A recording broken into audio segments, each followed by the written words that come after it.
Lounging with the Hartzols. We're back with another video. I have my Kleenex case, you know, I get a little teary-eyed something, but I got my baby here, so I shouldn't. So I am Nichelle. And I'm Ramon. My handsome husband. Okay. So we got some topics that we're going to talk about, but one in particular we're talking about, as y'all can see by the title, is divorce, abuse, and when to leave. Okay? You want me to start or you gonna start? Go ahead, you can start. Okay, so I think we're gonna add that little pop in all our videos because my husband told me that I always do a little pop situation. So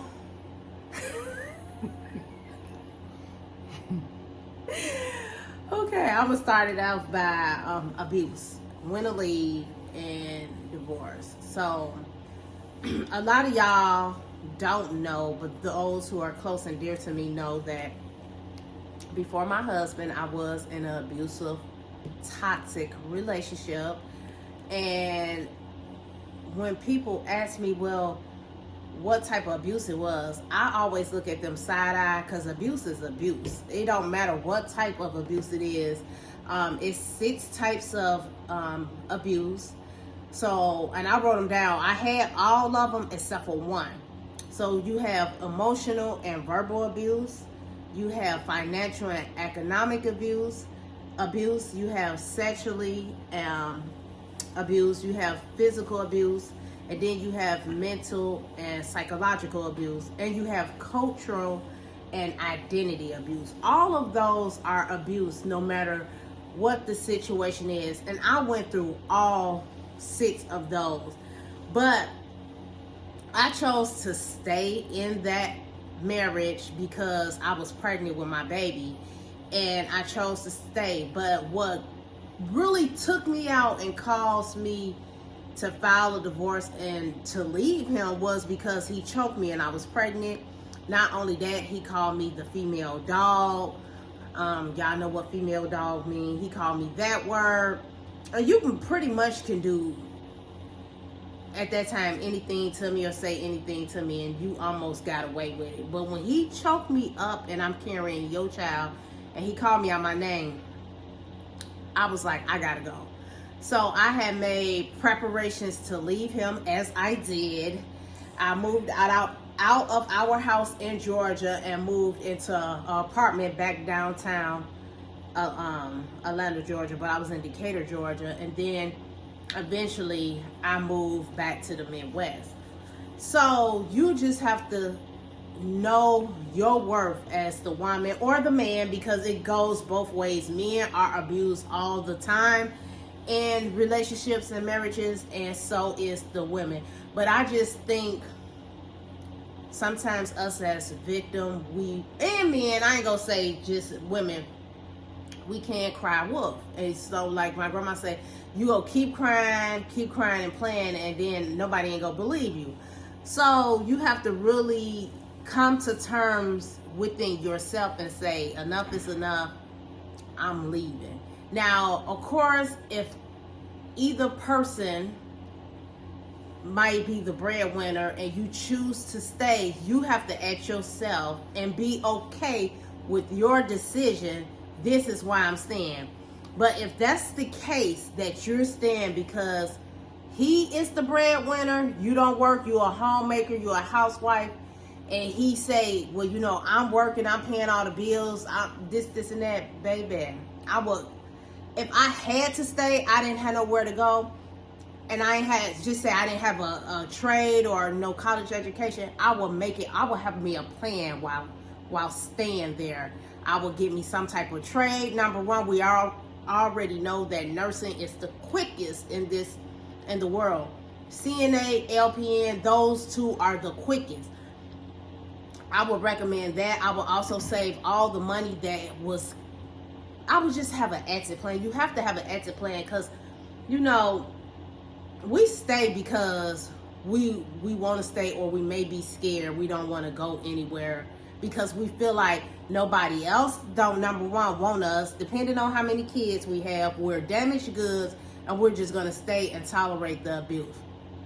But I'm going to say, if you have to stay, just have a plan and execute your plan to the fullest. I wouldn't just be there and I don't have a plan. I had a plan. So all that was going on pretty much from the physical abuse happened shortly after I got pregnant. But so I had a plan that I was going to leave. And when I got my coins together, because I was pregnant, I really couldn't work. I was high risk. I left. And I ain't looked back. So I'm going to just say, abuse is abuse. It's a hotline for abuse. I'm going to have the hotline number in the description box. It is 800-799-7233. You could text START to 88788. That is the domestic violence hotline. They will get you some help. They have definitely gotten me help. Get you an order of protection if need be. Make sure he can't come to your job, your school, your kids' school, your church, wherever things y'all used to go together. That order of protection can follow you. And see, a lot of people don't tell you that. Get you a counselor. Have him served, honey. Have him served. They will put it in the newspaper. They will find him. Baby, what you got to say on the topic? I know I said a lot. I know, but you're right. You're right. Abuse is abuse. It, like she said, comes in many shape, forms, and fashions. So I have per se never been in a abusive relationship. No woman has abused me, and I could say I've never abused no woman. I mean, come on, we get in our arguments and fights, and little spats. But as far as just literally putting my hands on a woman, I've never done that. Never done that. So you women who are out there, and men too, but we kind of, let's just be honest, we kind of cater to the women with it because that's who it mostly happened to. It may be one in 100 as far as men are concerned, but with women is a big number. So you got these guys out here who they say they love you, but that's not love, and they don't have to necessarily be putting their hands on you. Verbal can be just as hurtful and harming as the physical abuse. So we had a young lady to reach out to us and gave us her story. She just wanted some insight from a male's perspective from me, and she gave me the little rundown how things had been between them two. Guys, you cannot be abusive to your women. Now, you probably heard that a million times coming from various people. You cannot be that way. First of all, you need a relationship with God, because any man that's like that, he may have grown up like that with his parents, his upbringing, that's the word, may have been affected by how he's treating you now. So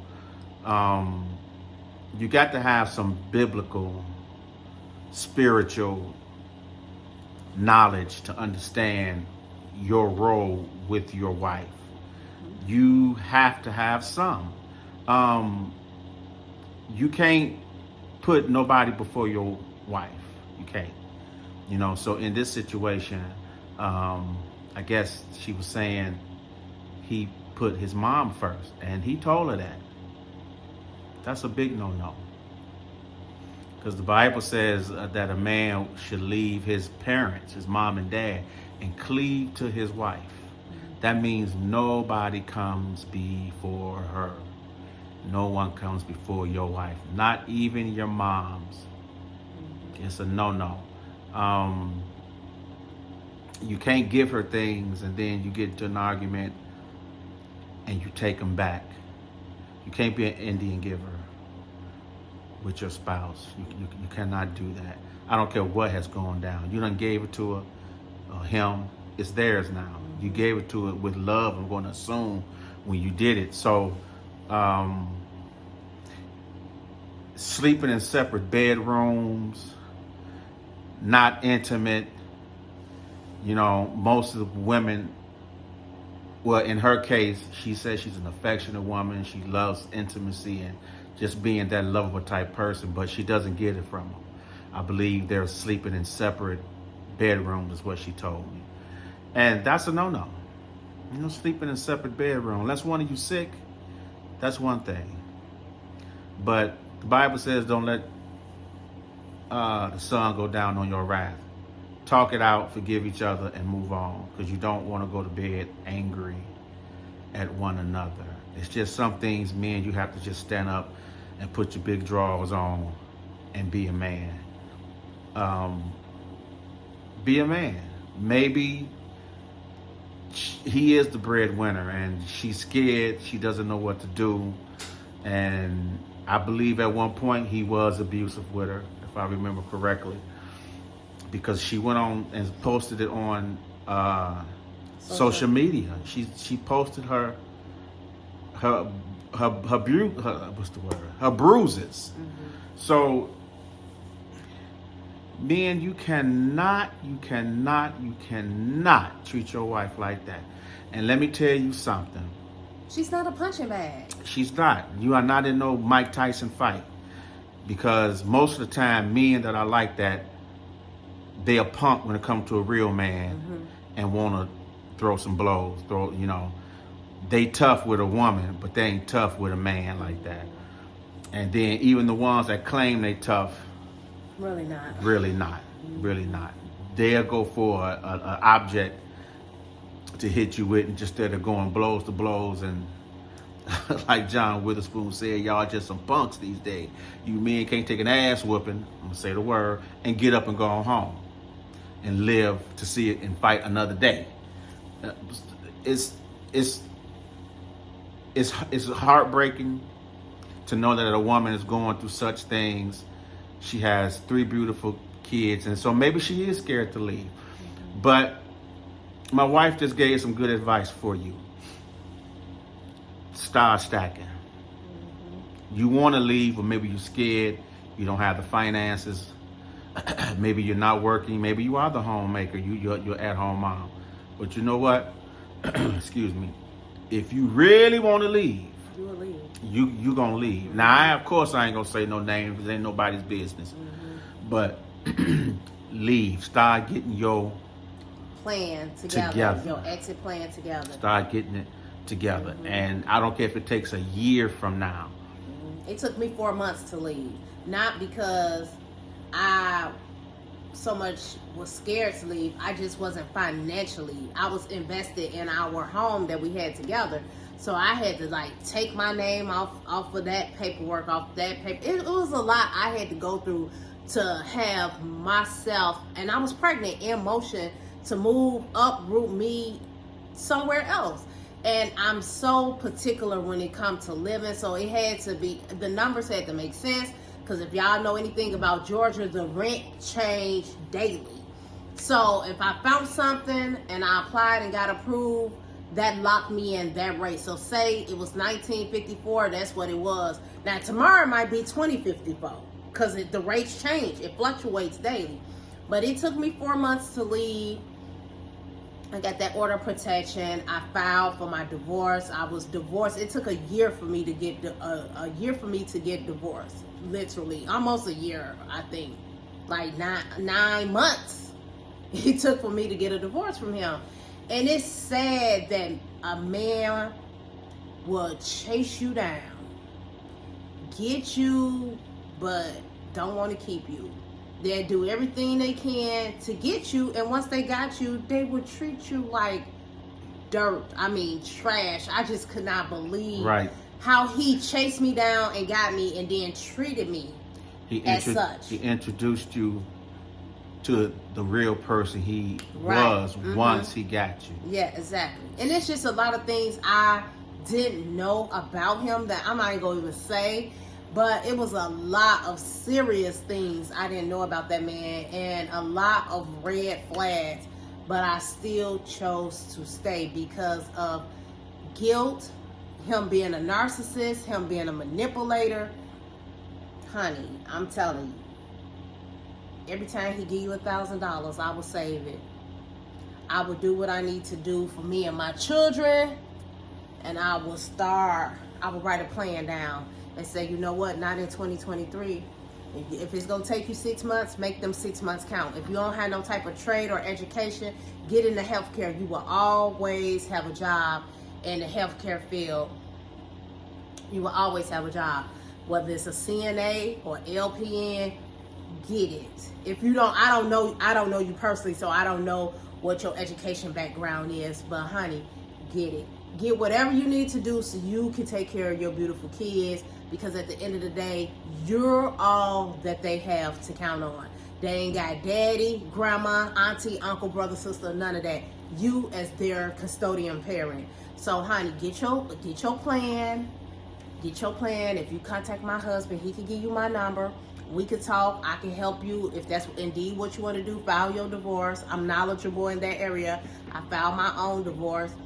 Girl, divorce him and then go after child support. Right. Because that's unacceptable.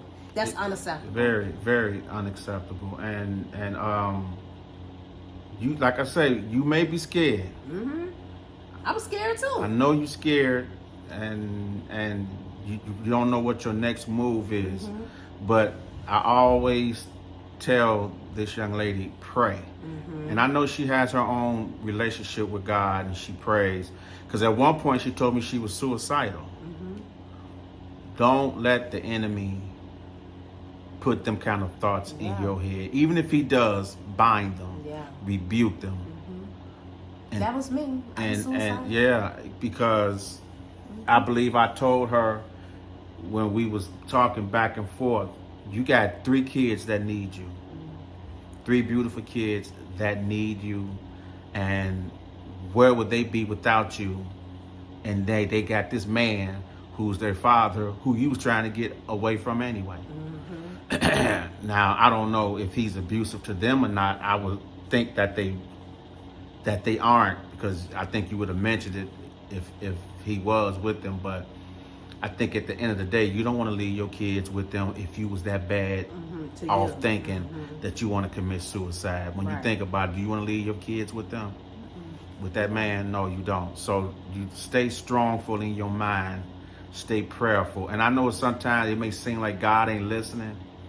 You're doing all this praying, you're doing all this crying, and you're just wondering why. You just got the blues. But he wants you to make the first step. Yeah, make the first step. He wants you to make the first step and be intentional. When you leave, know that it's over, it's done. Because enough damage has already been done. Right. From the first time he hit you, from the first time emotional abuse, it's already been done. I'm pretty sure you don't want to live the rest of your life with your kids like that. Leave. I'm telling you to leave. Sometimes, I'll be quiet. I don't like to get in grown married folks' business. But in this case, you're not safe. At the end of the day, you're not safe. You're not. And by law, I am mandated to report. But because of who you are to my husband, I just told him on our list of videos, this was going to be number 1, that I won't say nothing because I'm mandated to report. Baby, leave. Get a plan in action, because I would hate for us to have to come to your funeral now and leave. Because if I didn't leave when I left, this is exactly what my grandmother told me. Please leave, because I would hate to come to Georgia to get my granddaughter's body to then have to have her buried because of the situationship I was in. Especially when it's your husband. It hits different when it's your husband. Right. I can see a boyfriend, but it hits different. Not only when it's your husband, when you got kids with them, that hurts. That's a different type of hurt. It's a different type of hurt. It's a different type of hurt. Even though with a boyfriend, it's still the same thing. Mm-hmm. But it's a different kind of same thing when it's your husband. You know what I'm saying? So, and this is somebody who said they love you and said I do with you, and you know the whole 9 yards. You know the whole 9 yards when it comes to marriage vows. So you can't tell a woman you love her and then beat her up. And then beat her up. And then come in with some flowers. Then, Make it make sense for me now. Because you just blacked my eye, and now you coming in with some flowers saying you sorry and you love me. I'm confused. I don't know what's real and what's not real. And pretty soon you will get to thinking that he does love me. Maybe this is love.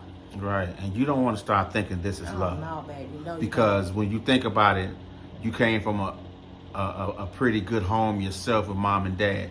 Did your dad show your mom that type of love?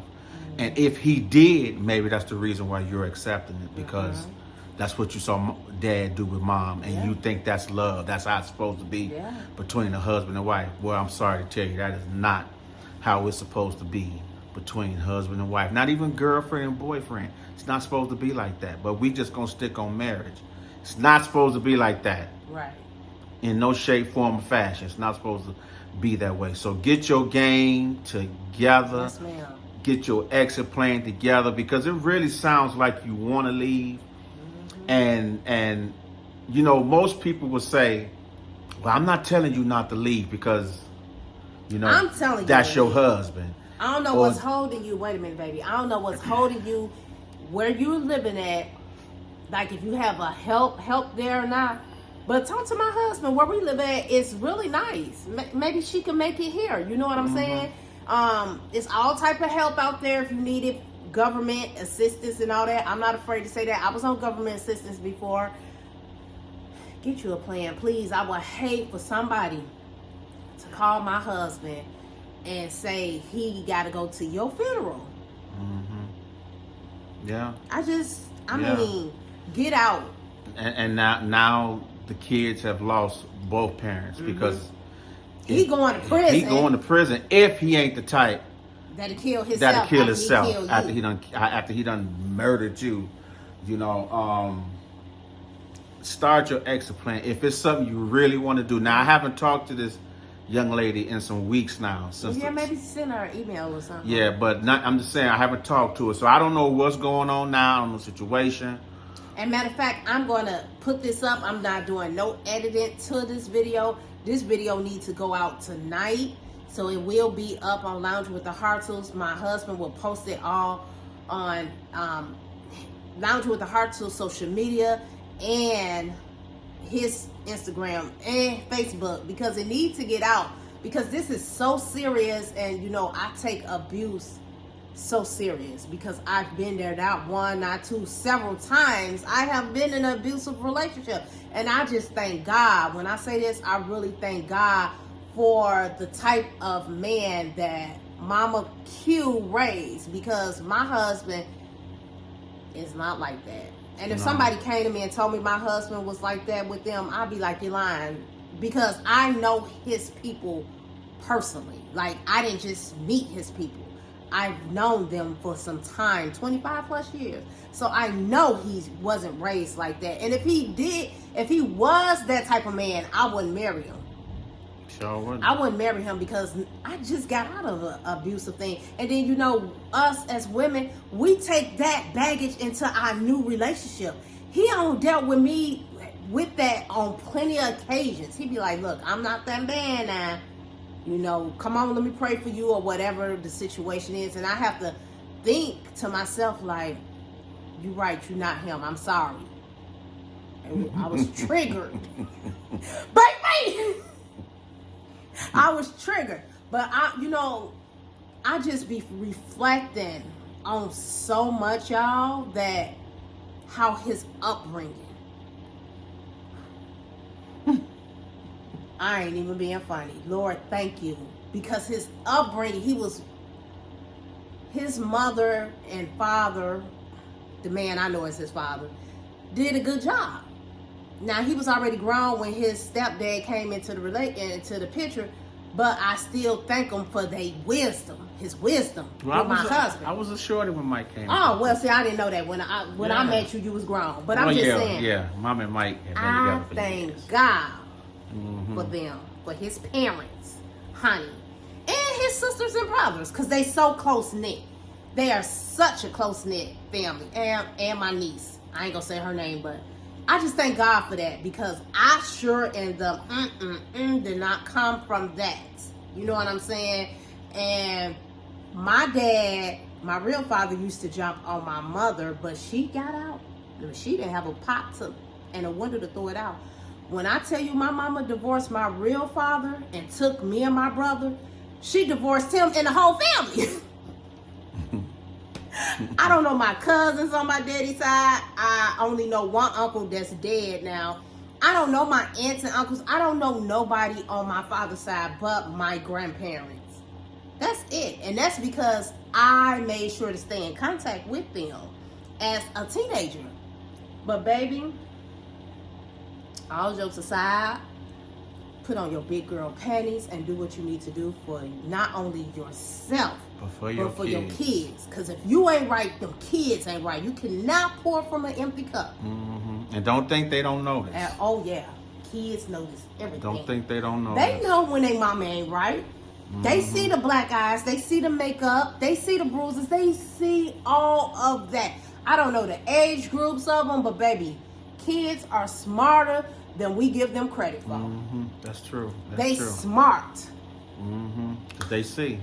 Yeah, but so baby, you have anything else you want to say that's going to touch her or somebody else before we exit this video? Just know we're praying for that particular situation. Yes. That God steps in. And you know what? God is going to work on him. Yep. Because but you still leave. Even after you leave, God is going to work on him. Exactly. And God is going, and like I told her, God going to get him. God going to get him. You don't do that to a woman and then put your, and told her his mama come first. What kind of unhealthy mess is that? If my husband told me that, I'm going to tell him, well, pack your stuff and go on to be with your mama. Because the Bible say, what the Bible say? That a man should leave his mama and his daddy and cleave to his wife. So God is number one. I'm number two. God ain't number one and his mama number two and I'm number three. Right. No, she's number I'm number two, honey. Number two under God. Under God. And that don't take no love away from what you have for your mama. You know, or your daddy. I ain't telling him not to do whatever he normally do for his mama, but baby, I'm coming first. Well, you know, God, then me. And then our kids, and then everybody else. I was. So we are going to pray the blood of Jesus over that type of living arrangement. Yes. Under that roof, that God step in and really work on him. Yeah. Really work on him. Because if he starts to work with the man is the head. So once God worked with the head, the rest of the body should fall into place. When he's working with him and he's receiving what God is doing to him and working with him on. But what can she do in the meantime while she strategizing and getting her plan? She could definitely pray, get her holy oil and pray the blood of Jesus through your house, on you, on your kids. And you know what? Even when that Negro sleep, you go put some anointed oil on his head and you pray for him. You pray for your husband. Spill some oil in his shoes that he wear. Yes, sir. and you pray for your husband. Yeah. You still be the woman God told you to be to him. Because even in this mess, even in this mess, you still be who you supposed to be. You know, be that virtuous woman that the Bible talks about. I still was up cooking, cleaning, doing all the wife duties. But all along, honey, I had a plan. I had a plan. Get your plan together, honey. I had a plan. So, you know, hopefully we reach somebody outside of the young lady that reached out to us. And, you know, because you never know who going through what. Exactly. You just never know who's going through what, and then you never know what level, what aggression, what what level they're on, going through what they going through. They ready to. I mean, she was suicidal. Right, and I'm gonna tell you, baby, you get in therapy ASAP. I'll put a link in the description box. BetterHelp.com. Listen, you can afford it. If you can afford $22 a month, that's what, $88 a month. They go off your income. It is scholarships available. I'm in therapy now, okay? I was in therapy before my husband. I'm in therapy with my husband. I'm in therapy. And it's okay to ask for help. Don't let society say you crazy for getting help. Now you crazy if you don't get no help. Right. Okay, so I'm gonna have a suicide number. I'm gonna have all links in our description box. If you need to reach out to my husband or me, please feel free. If you want to talk to me from a woman to woman, my husband, just let him know. He'll give you my number. Just text me first and say who you are. My number's still the same from the ex, and I don't want to be getting no craziness. So just be like, yeah, boom, boom, boom, boom, boom, and I'll be like, what's up, girl? How can I help you? How can I serve you? You know what I'm saying? Because I've been there, and it's not fun. It's not fun when you gotta still smile. I had to go to work plenty of times and just smile, but I was so bitter, broken, and broke.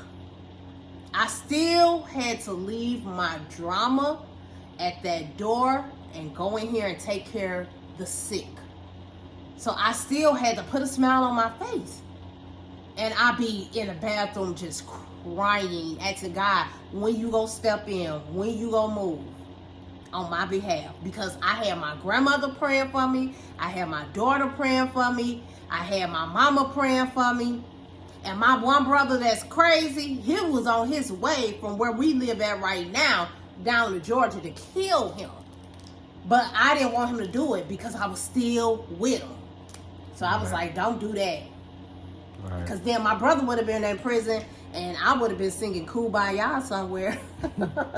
But real talk, just if you need somebody to talk to, you reach out to my husband, talk to him. If you want to talk to me, he give you my number. Just all I say is just text me so I know who you are, girl. Because, honey, I'll be looking at that number like, I don't know who that is. I ain't answering. Because I don't have my voicemail set up for a reason. But if you text me and say, boom, I got you. What else, baby? None, I guess that's it. We just pray that I'm just praying God turn your situation around. Turn it around. Expeditiously. Like, today. Turn it around for her. And, like I say, God gonna deal with them. God gonna get them. Yeah. You know what? God never get nobody when we want them to get God. But he's an on-time getter. But he's an on-time. Because let me tell you, I wish I was back in Georgia to see all the stuff that my ex went through. I got videos and pictures that he sent me. But I was just thinking, my God, how you treat your blessing, because I am the blessing at the end of the day. How you treat me? God got him. That's all I'm going to say. God got him.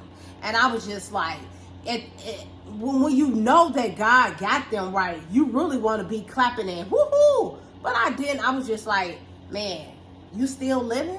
You went through all that and you still living? God go get him, honey. And God will, what he say in the Bible? Because, I be getting it twisted. But I be knowing what I'm talking about. So right here, I'm just going to go ahead and close us out in prayer. I will be reading from Mark 9:42. And whosoever shall offend one of these little ones that believe in me, it is better for him that a millstone were hanged about his neck and he were cast into the sea. That comes from Mark 9:42, the King James Version. And I'm just going to say have a blessed day, night, whenever you see this video, and until the next video, blessings.